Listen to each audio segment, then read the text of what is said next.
नमस्कार दोस्तों, मैं निखिल कुमार आप सभी का स्वागत करता हूं दोस्तों मेरे यूट्यूब चैनल मानवी इंग्लिश विद निखिल में। तो दोस्तों, जैसा कि मैंने आपको बताया था, मैं आपको सीएलटी करवा रहा था, टीचिंग मेथड्स करवा रहा था रीट वाले विद्यार्थियों के लिए। तो दोस्तों, सबसे कल अपन ने सीएलटी का पार्ट फर्स्ट पढ़ लिया था, इंट्रोडक्शन पढ़ लिया था, सीएलटी क्या होता है क्या नहीं होता है। तो दोस्तों, आज हम बात करेंगे सीएलटी की कुछ इंपॉर्टेंट विशेषताओं के बारे में, जहाँ से आपके क्वेश्चन बनते हैं। फिर कुछ और अपन बातें करेंगे। तो दोस्तों, वीडियो थोड़ा लंबा हो सकता है, मुझे नहीं पता कितना बड़ा होने वाला है। कोशिश करूँगा कि पूरा इसके लगभग जितने भी इम्पोर्टेंट पॉइंट्स से सारे समझा सकूँ। फिर अगर नहीं हो पाएगा तो दोस्तों एक वीडियो में इसका आपको और बनाऊँगा। दोस्तों, मेरी थोड़ा स्वास्थ्य आज मेरा ख़राब है, हो सकता है आपको थोड़ी आवाज़ मेरी धीमी लगे, लेकिन आप समझने की कोशिश करना, मैं समझाने में आपको कोई कसर नहीं छोड़ूंगा। आपने मेरा चैनल अगर सब्सक्राइब नहीं किया है तो आप उसे सब्सक्राइब कर ले। तो नमस्कार दोस्तों, आप सभी को जय Shri Shyam. Important points about CLT. देखिए दोस्तों, सबसे पहले अपन बात करते हैं सीएलटी के कुछ इम्पोर्टेंट पॉइंट्स के बारे में। कल अपन ने सीएलटी का इंट्रोडक्शन ले लिया था। सीएलटी कहाँ आया, कैसे आया, कौन लेके आया इसको, क्या इसको कहते हैं, इसमें क्या होता है, इम्पोर्टेंट बात, क्यों इसको लाया गया। कल सारी बातें अपन ने देख ली थी दोस्तों। अगर आपने वो वीडियो नहीं देखा है तो दोस्तों आप मेरे चैनल पे जाके इसका पार्ट फर्स्ट ज़रूर देखें, क्योंकि पार्ट फर्स्ट के बिना दोस्तों ये थोड़ा समझ में आपको नहीं आएगा। शुरुआत करते हैं दोस्तों। देखिए, जो सीएलटी होती है, सीएलटी का मतलब आपको पता ही है, कम्युनिकेटिव लैंग्वेज टीचिंग होती है दोस्तों। तो in CLT communicative competence is more than linguistic competence. यानी जो सीएलटी होता है, इसमें जो कम्युनिकेटिव कॉम्पिटेंस होता है, ये ज़्यादा प्रायोरिटी में होता है किसकी तुलना में, लिंग्विस्टिक कॉम्पिटेंस की तुलना में। तो दोस्तों, ये लिंग्विस्टिक कॉम्पिटेंस क्या होता है और एक कम्युनिकेटिव कॉम्पिटेंस क्या होता है, दोस्तों हम इसके बारे में चर्चा करेंगे। मैं आपको इन दोनों में अंतर भी बताऊंगा दोस्तों कि अंतर क्या होता है इनमें। दोस्तों देखिए, सबसे पहले अपन बात करते हैं दोस्तों कि सबसे पहले तो आपको ये जानना जरूरी है कि जो सीएलटी होता है उसमें कम्युनिकेटिव कॉम्पिटेंस ज़्यादा इंपॉर्टेंट होता है किसकी तुलना में, लिंग्विस्टिक कॉम्पिटेंस। देखिए, कम्युनिकेटिव कॉम्पिटेंस का मतलब होता है एक लैंग्वेज की एक ऐसी दक्षता, यानी कोई भी जब लर्नर किसी भी लैंग्वेज में अपने विचारों का आदान प्रदान बिल्कुल करेक्ट रूप से करना सीख जाता है, सोशली एक्सेप्टेबल हो वो अगर वो चीज़ें, तो इसे हम कम्युनिकेटिव कॉम्पिटेंस मानते हैं दोस्तों। यानी कम्युनिकेटिव कॉम्पिटेंस का मतलब होता है बातचीत करने की दक्षता, यानी अपने विचारों को दूसरों के सामने रखने की जो दक्षता होती है उसे कम्युनिकेटिव कॉम्पिटेंस कहते हैं।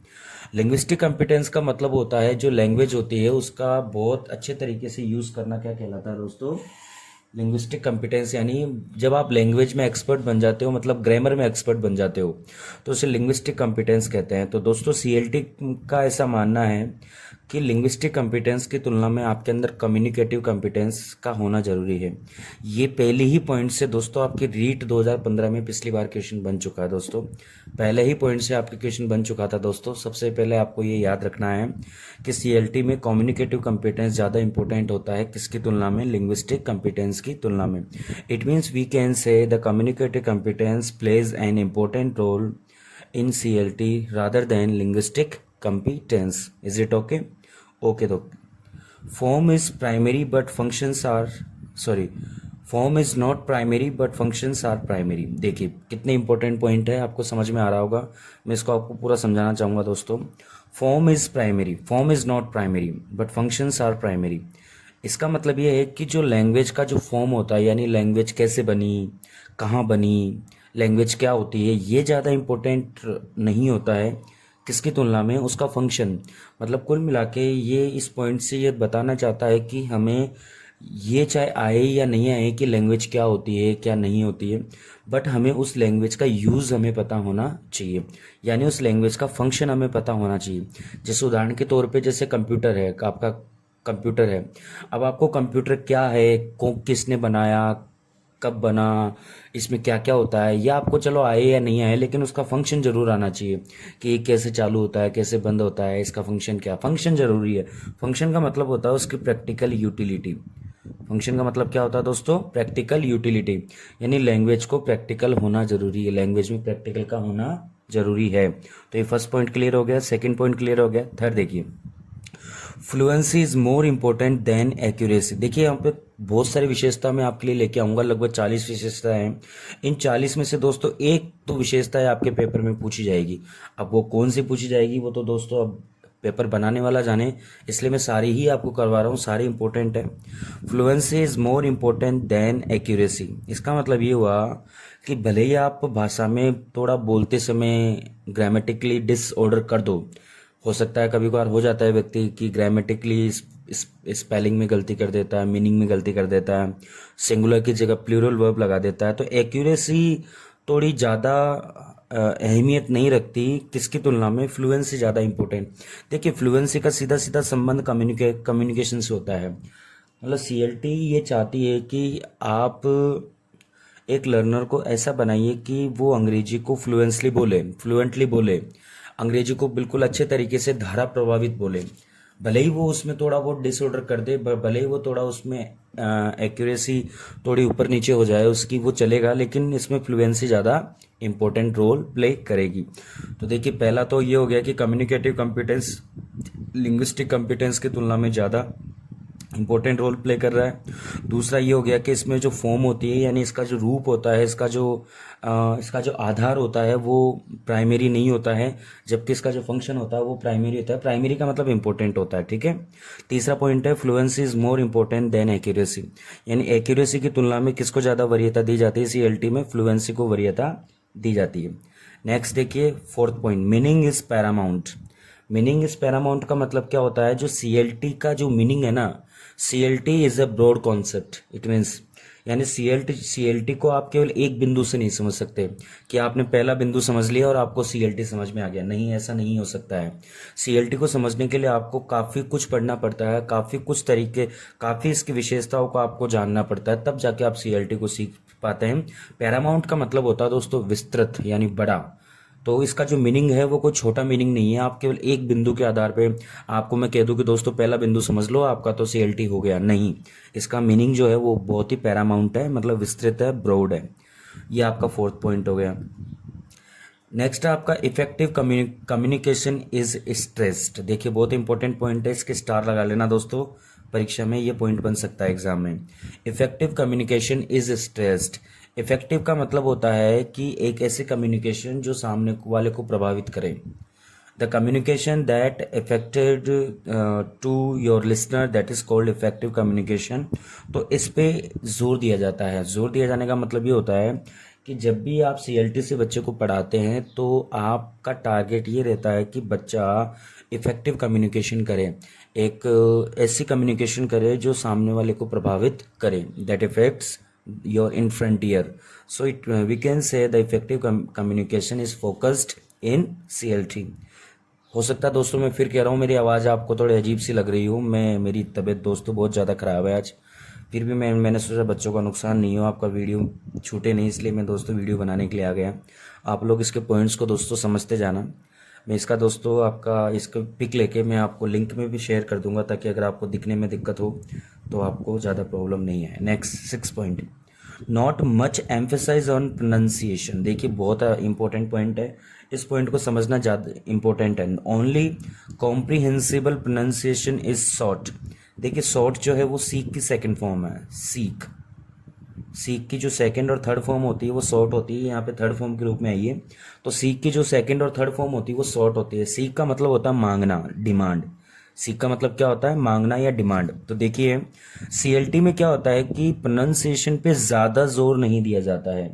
प्रोनाउंसिएशन का मतलब होता है the way of articulation, the way of pronouns any word, that is called pronunciation, उच्चारण, जिसको इंग्लिश में हम हिंदी में कहते हैं। यानी सीएलटी में क्या होता है दोस्तों, जो प्रोनाउंसिएशन होती है उस पर ज़्यादा फोकस नहीं किया जाता है। किसकी तुलना में सीएलटी में ज़्यादा प्रोनाउंसिएशन पे फोकस नहीं किया जाता है। Only comprehensible pronunciation is short. Comprehensible pronunciation क्या होता है, इसको समझिए आप। कॉम्प्रिहेंसिबल प्रोनाउंसिएशन का मतलब होता है एक ऐसा प्रोनाउंसिएशन जो जिससे सामने वाले को मतलब समझ में आ जाए। कभी कभार दोस्तों ऐसा होता है कि जानबूझ के शब्द को गलत बोलना पड़ता है। इसको मैं आपको बेसिक एग्जांपल से समझा देता हूँ। आप लोग मेरा ट्रिकी वोकेबलरी के वो वीडियोस देखते होंगे, उसमें मैं शब्दों को तोड़ मरोड़ के प्रस्तुत करता हूँ।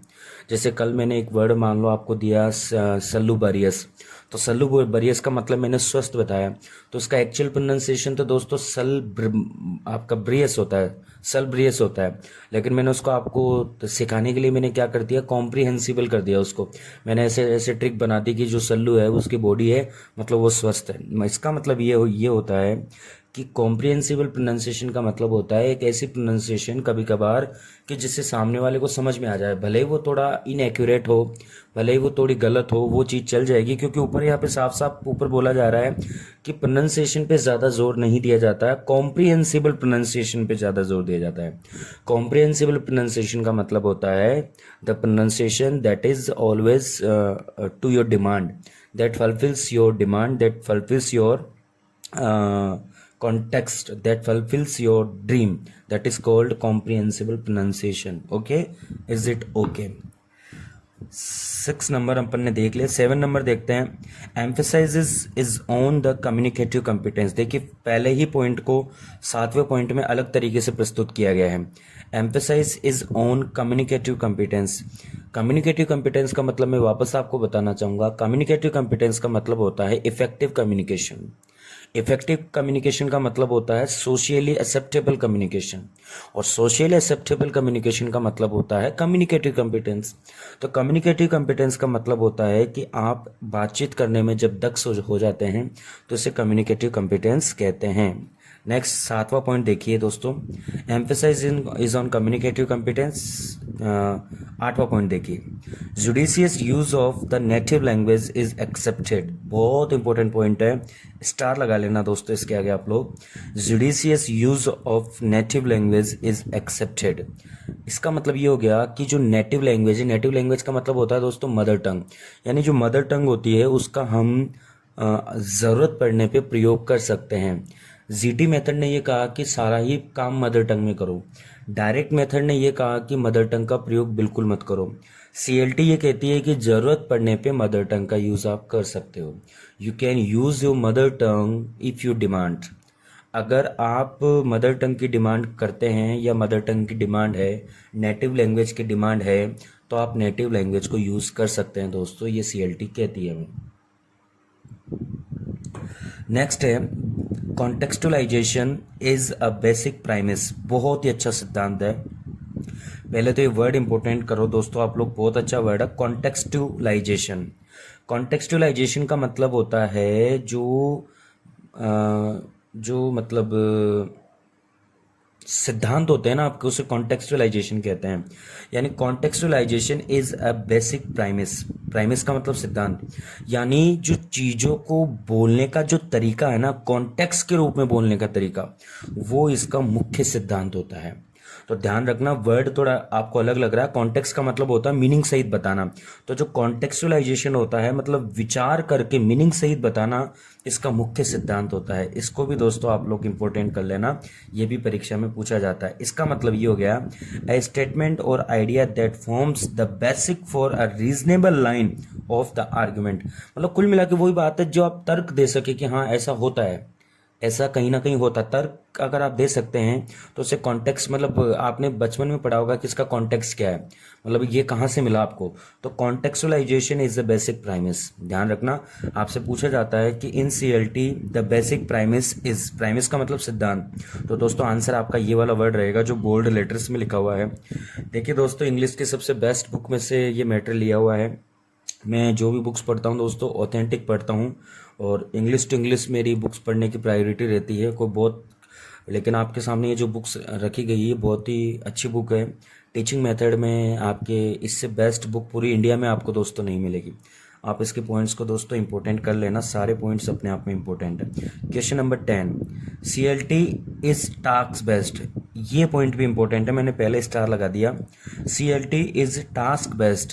सीएलटी इज टास्क बेस्ड का मतलब होता है कि जो सीएलटी होती है वो बिल्कुल प्रैक्टिकल होती है। प्रैक्टिकल का मतलब कल अपन ने देखा था कि इसमें ग्रुप एक्टिविटी होती है, ग्रुप डिस्कशन होता है, ओरल एक्टिविटीज़ होती है, तो उसे टास्क बेस्ड कहते हैं। मतलब प्रैक्टिकल। टास्क बेस्ड का मतलब क्या होता है दोस्तों, ये बिल्कुल प्रैक्टिकल है। जिसमें जो टीचर का रोल होता है वो थोड़ा फैसिलिटेटर का होता है और जो लर्नर का रोल होता है वो इसमें इंपॉर्टेंट होता है दोस्तों। तो CLT is a task based, the teacher is a facilitator. देखो ये यहाँ पे आ गया। ये फैसिलिटेटर का मतलब क्या होता है दोस्तों? फैसिलिटेटर का मतलब होता है that provides only the facility of the teaching and the learning. जो केवल आपको ये बताएगा कि टीचिंग मतलब जो आपके सामने टीचिंग और लर्निंग की सिचुएशंस को तैयार करेगा, अधिगम परिस्थितियाँ जो तैयार करेगा उसे फैसिलिटेटर कहते हैं। हिंदी में इसको सुविधा प्रदाता कहते हैं। कंस्ट्रक्टिविज्म थ्योरी इसका समर्थन करती है दोस्तों। तो इसमें ध्यान रखना टीचर का रोल इसमें फैसिलिटेटर का होता है, बहुत इंपॉर्टेंट, ध्यान रख लेना दोस्तों। He acts as an advisor. देखो यहाँ पे साफ साफ लिखा हुआ है टीचर का रोल यहाँ पे कैसा है? एडवाइजर। आंसरिंग स्टूडेंट्स क्वेश्चन, यानी बच्चे का कोई भी क्वेश्चन होगा तो उसका आंसर कौन करेगा? टीचर करेगा। एंड मॉनिटरिंग देयर परफॉर्मेंस, और उनके जो परफॉर्मेंस होती है, उनका जो परफॉर्मेंस होती है उसको मॉनिटरिंग करते हैं, उसको गाइड करते हैं, उसको वॉच करते हैं, उसको देखते हैं कि वो सही कर रहे हैं या गलत कर रहे हैं। तो दोस्तों कुल मिला के आप 10 नंबर पॉइंट से समझ सकते हैं कि CLT बिल्कुल लर्नर सेंटर्ड अप्रोच है। आप देखो ये यहाँ पे अगला पॉइंट आपका आ चुका है, 11वां है। CLT जो है वो लर्नर सेंटर्ड अप्रोच है, बिल्कुल लर्नर सेंटर्ड है। इसमें जो टीचर का रोल होता है वो दोस्तों फैसिलिटेटर का होता है। नेक्स्ट देखिए, CLT is a learner centred approach. इसका मतलब ये हो गया कि CLT आपके लर्नर सेंटर्ड अप्रोच है। लर्नर सेंटर्ड अप्रोच का मतलब ये है कि इसमें जो सारा काम करेगा लगभग कौन करेगा? आपका लर्नर करेगा, मतलब सीखने वाला करेगा। The learner gets actively engaged in the process of the learning, यानी जो लर्नर होता है वो प्रत्यक्ष रूप से लर्निंग की जो अधिगम की जो प्रक्रिया है उसमें शामिल होता है। स्टूडेंट सेंटर्ड अप्रोच भी आप इसको कह सकते हैं। लर्नर या स्टूडेंट बात एक ही, मतलब आप इसमें ऐसे कह सकते हो कि इसमें जो लर्नर होता है वो एक्टिवली पार्टिसिपेट करता है। कैसे पार्टिसिपेट करता है? एक्टिवली पार्टिसिपेट इसमें लर्नर आपका करता है दोस्तों। नेक्स्ट पॉइंट देखिए, this method the students mother tongue has no particular role in this approach. देखिए इस पॉइंट का मतलब आप यहाँ पे भी एक पॉइंट आया था, जुडिशियस का मतलब मैंने बताया था कि जहाँ जरूरत पड़े वहाँ पे मदर टंग का प्रयोग करो। इसका मतलब ये नहीं है कि सारा काम मदर टंग में हो, ये मैंने नहीं बोला दोस्तों। देखो जुडिशियस का मतलब जहाँ जरूरत पड़े, तो इसका मतलब ये हो गया कि the students mother tongue has no particular role in this approach, यानी स्टूडेंट की जो मदर टंग है उसका इसमें ज़्यादा रोल नहीं होता है। ज़रूरत पड़ने पे आप यूज़ कर सकते हो, लेकिन ज़्यादातर जो आपका टास्क होता है वो आपके टारगेट लैंग्वेज में ही होता है। आई होप दोस्तों आपको ये समझ में आ रहा होगा। नेक्स्ट देखिए दोस्तों, the students mother tongue has no particular role in this approach. Point number 13, the teacher and the student as well use the target language during the communicative activities. It means not only the teacher but also the students both use the target language during the communication. It means the teacher and the students use the target language during the communication. बातचीत के दौरान ना केवल teacher ना बल्कि student दोनों ही communicative activity के लिए टारगेट लैंग्वेज का यूज़ करते हैं। ये पॉइंट नंबर आपका 13 हो गया दोस्तों। नेक्स्ट देखिए दोस्तों, point number 14, The teacher proceeds from guided to free communication activities. इसको समझिए आप, जो टीचर होता है वो प्रोसीड्स यानी आगे बढ़ता है from guided to the free communication activities, यानी जो टीचर होता है वो लर्नर को बिल्कुल फ्री छोड़ देता है। टीचर ज़्यादा से ज़्यादा ये चाहता है कि बच्चा खुद करके सीखे, बच्चा अभ्यास के माध्यम से सीखे, बच्चा सारी चीज़ों को खुद करके सीखे। तो बच्चे का रोल ज़्यादा से ज़्यादा बच्चा जो होता है जो टीचर होता है वो आपके लर्नर को बिल्कुल फ्री छोड़ देता है एक्टिविटीज़ के लिए, और वो ऐसी उम्मीद रखता है कि लर्नर उस एक्टिविटीज़ में अच्छा करेगा। नेक्स्ट है 15 point, the teacher provides samples of the return homework. देखिए रिटर्न जो होता है वो ना के बराबर होता है, बस वो सैम्पल प्रोवाइड कराता है ताकि घर पे जाके बच्चा उसको थोड़ा बहुत लिख सके। तो इसमें रिटर्न होमवर्क के लिए केवल सैम्पल्स प्रोवाइड करवाए जाते हैं, और सैंपल कौन प्रोवाइड करवाएगा? टीचर प्रोवाइड करवाएगा। तो दोस्तों ये भी ध्यान रख लेना, इसमें सैंपल कौन प्रोवाइड करवाएगा? आपके टीचर, और रिटर्न होमवर्क के लिए केवल और केवल इसमें सैंपल्स प्रोवाइड करवाए जाते हैं। नेक्स्ट है the teacher evaluates the functions learned orally. देखिए बहुत इंपॉर्टेंट पॉइंट है, इसको भी इंपॉर्टेंट लगा लेना, स्टार लगा लेना इसके। द टीचर एवेल्यूएट्स, जो टीचर होता है वो मूल्यांकन करता है। द फंक्शंस लर्नड, जो भी फंक्शन सीखे गए हैं, लर्न जो लर्नड है वो लर्न की थर्ड फॉर्म है, यानी बच्चे ने जो भी सीखा है उसका मूल्यांकन टीचर कैसे करता है, ओरली करता है। ये ध्यान से समझ लेना, इसमें पूछा जाता है person the teacher evaluates the function in CLT। तो ऑप्शन में दिया जाता है रिटर्नली, ओरली। ऑप्शन ए में तो मान लो ओरली दे दे, ऑप्शन बी में रिटर्नली दे दे, ऑप्शन सी में ए और बी दोनों दे दे, ऑप्शन डी में ना तो ए ना बी। तो दोस्तों उत्तर केवल और केवल ओरली रहेगा। इसका उत्तर केवल और केवल क्या रहेगा दोस्तों, ओरली रहेगा। इसका मतलब बिल्कुल सीधा है कि दोस्तों जो आपके जो टीचर होता है वो जो बच्चे ने क्या सीखा उसको ओरली जज करता है कि उसने क्या सीखा और क्या नहीं सीखा। नेक्स्ट है द प्राइमरी फंक्शन ऑफ इस language is interaction and the communication. बहुत इंपॉर्टेंट पॉइंट है दोस्तों, यानी लैंग्वेज इसका जो मुख्य उद्देश्य होता है, जो प्राथमिक फंक्शन होता है, उद्देश्य होता है, वो इंटरेक्शन होता है। इंटरेक्शन का मतलब होता है दोस्तों अंतःक्रिया, यानी टीचर और स्टूडेंट आपस में अंतःक्रिया करते हैं या बच्चे आपस में अंतःक्रिया करते हैं, इंटरैक्टिव होते हैं आपस में, एक दूसरे से ग्रुप डिस्कशन के जरिए इसमें लर्निंग की जाती है, लैंग्वेज को सिखाया जाता है। नेक्स्ट है आपका 80 नंबर पॉइंट। 80 नंबर पॉइंट देखिए आप लोग दोस्तों, accuracy is secondary to convey a message.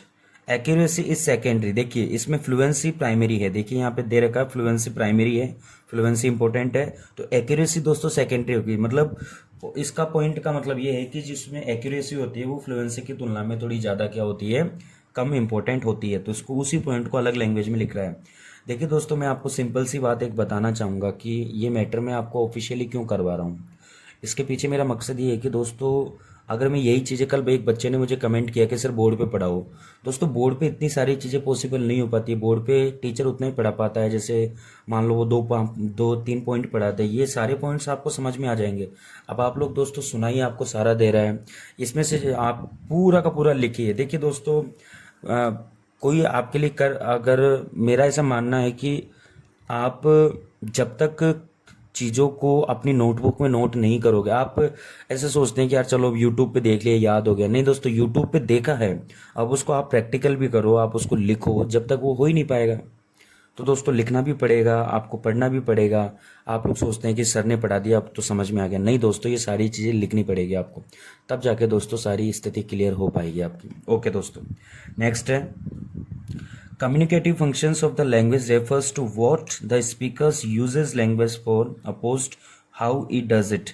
इसका मतलब देखिए इस पॉइंट को समझिए, communicative functions of language refers, यानी कम्युनिकेटिव फंक्शंस का मतलब समझिए आप, what the speaker uses language for, यानी एक जो स्पीकर होता है वो लैंग्वेज के लिए क्या यूज करता है, opposed to how he does it, वो उसको कैसे करता है। जैसे एक एग्जाम्पल के जरिए asking a question is a communicative function, मतलब प्रश्न पूछना एक प्रकार से कम्युनिकेटिव फंक्शन हो गया, and forming a question is not a communicative function. अब देखिए इस पॉइंट को समझिए, मैं आपको समझाता हूँ कम्युनिकेटिव फंक्शन क्या होता है। कम्युनिकेटिव फंक्शन का मतलब होता है, जैसे एक तो आपने बोर्ड पे प्रश्न लिखा, तो बोर्ड पे प्रश्न लिखना, फॉर्मिंग का मतलब उसे बनाना, लिख के देना, मतलब बोर्ड पे प्रश्न लिखना कम्युनिकेटिव फंक्शन नहीं होता है, बल्कि बच्चे से प्रश्न पूछना कम्युनिकेटिव फंक्शन होता है। ये कहना चाह रहा है इस पॉइंट में, ये समझ गए होंगे आप लोग। मतलब कुल मिला के जैसे मान लो मैं आपको एक तो ऐसे पूछूं कि tell me the 5 important points about CLT, और एक तो मैं आपसे बोलूं कि चलो इसको मुझे बोल के बताओ, और एक मैं आपसे कहूं कि बच्चों इसको लिख के बताओ, तो लिख के बताना और लिख के आपसे मैं अगर जांचूंगा तो वो कम्युनिकेटिव फंक्शन नहीं होगा। मैं आपसे पूछूंगा, आप मुझे जवाब देंगे, उसे क्या कहते हैं, कम्युनिकेटिव फंक्शन कहते हैं। क्या कहते हैं दोस्तों, कम्युनिकेटिव फंक्शन कहते हैं।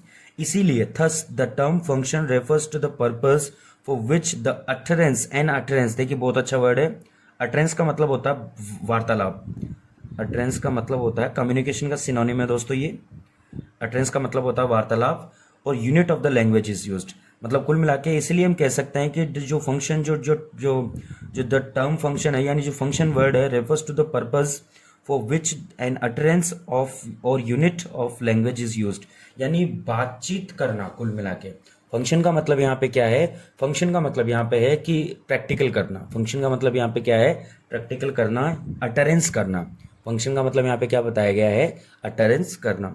तो दोस्तों एक काम करते हैं, आज के लिए इतना ही लेते हैं। कल ये पॉइंट वैसे भी पूरा हो नहीं पाएगा। कल इसके जितने भी इंपॉर्टेंट पॉइंट्स हैं मैं और आपको कवर करूंगा।